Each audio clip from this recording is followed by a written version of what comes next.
Wow, what a beautiful nature. Riya, ಇಲ್ಲಿ mobile network ಇಲ್ಲದಿರಬಹುದು, ಆದರೆ ಇಲ್ಲಿರೋ ಲೈವ್ ಪ್ರೋಗ್ರಾಮ್ಗಿಂತ ದೊಡ್ಡದು ಯಾವುದೂ ಇಲ್ಲ. ಒಮ್ಮೆ ಆ ಫೋನ್ ಪಕ್ಕಕ್ಕಿಟ್ಟು ಎದುರಿಗಿರುವ ಈ ಕೆರೆಯನ್ನು ನೋಡು. ನೋಡ್ತಾ ಇದ್ದೀನಿ, ನೀರು ನಿಂತಿದೆ ಅಷ್ಟೇ. ಇದರಲ್ಲಿ ಹೊಸದೇನಿದೆ? ಹೊಸದಾಗಿ ನೋಡು ರಿಯಾ, ಆ ನೀರಿನ ಮೇಲೆ ಬೀಳ್ತಿರೋ ಸೂರ್ಯನ ಕಿರಣಗಳು ಎಷ್ಟು ಚೆನ್ನಾಗಿ ಚಿನ್ನದ ಥರ ಹೊಳೆಯುತ್ತಿವೆ ಅಲ್ವಾ? ಆ ನೀರನ್ನೇ ನಂಬಿಕೊಂಡಿರುವ ಮೀನುಗಳು, ಸುತ್ತಮುತ್ತಿರುವ ಹಕ್ಕಿಗಳು, ಪ್ರಕೃತಿ ಎಷ್ಟು ಅದ್ಭುತವಾಗಿದೆ. ಒಂದು ವ್ಯವಸ್ಥೆ ಮಾಡಿದೆ ನೋಡು, ಇದಕ್ಕೆ ಯಾವ ಇಂಟರ್ನೆಟ್ ಬೇಕಿಲ್ಲ.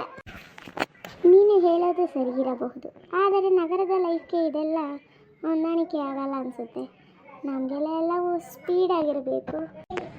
ಅಲ್ಲೇ ನಾವು ತಪ್ಪು ಮಾಡೋದು. ನಮಗೆ ಎಲ್ಲವೂ ಬೇಗ ಬೇಕು ಅನ್ನೋದು ತಪ್ಪು. ಪ್ರಕೃತಿಯನ್ನು ನೋಡು, ಮರವಾಗೋಕ್ಕೆ ವರ್ಷಗಳೇ ಬೇಕು. ಅಷ್ಟು ವರ್ಷ ಅದು ತಾಳ್ಮೆಯಿಂದ ಇರುತ್ತೆ. ಪ್ರಕೃತಿ ನಮಗೆ ತಾಳ್ಮೆ ಅಂದರೆ ಏನು ಅಂತ ಕಲಿಸುತ್ತೆ. ಹೌದು ಅಲ್ವಾ ಸೃಷ್ಟಿ? ಈ ಗಾಳಿ ಎಷ್ಟು ಫ್ರೆಶ್ ಆಗಿದೆ. ನಗರದ AC ಗಾಳಿಗಿಂತ ಇದು ಹಿತವಾಗಿದೆ. ಈ ಮಣ್ಣಿನ ವಾಸನೆ ಕೂಡ ಏನೋ ಒಂಥರ ನೆಮ್ಮದಿ ಕೊಡುತ್ತಿದೆ. ಅದೇ ಪ್ರಕೃತಿಯ ಮ್ಯಾಜಿಕ್. ನಾವು ಪ್ರಕೃತಿಗೆ ಎಷ್ಟು ಹತ್ತಿರ ಆಗ್ತೀವೋ ಅಷ್ಟು ನಮ್ಮ ಮನಸ್ಸು ಪ್ರಶಾಂತವಾಗಿರುತ್ತದೆ. ಪ್ರಕೃತಿ ನಮಗೆ ದೇವರಿಗಿಂತ ಕಡಿಮೆ ಇಲ್ಲ. ನಾವು ಇದನ್ನು ಕಾಪಾಡಿಕೊಂಡರೆ ಅಷ್ಟೇ ಸಾಕು. ಖಂಡಿತ ಸೃಷ್ಟಿ, ಇವತ್ತು ನಿನ್ನ ಜೊತೆ ಬಂದಿದ್ದಕ್ಕೆ ನನಗೆ ಪ್ರಕೃತಿಯ ಬೆಲೆ ಏನು ಅಂತ ಅರ್ಥ ಆಯಿತು.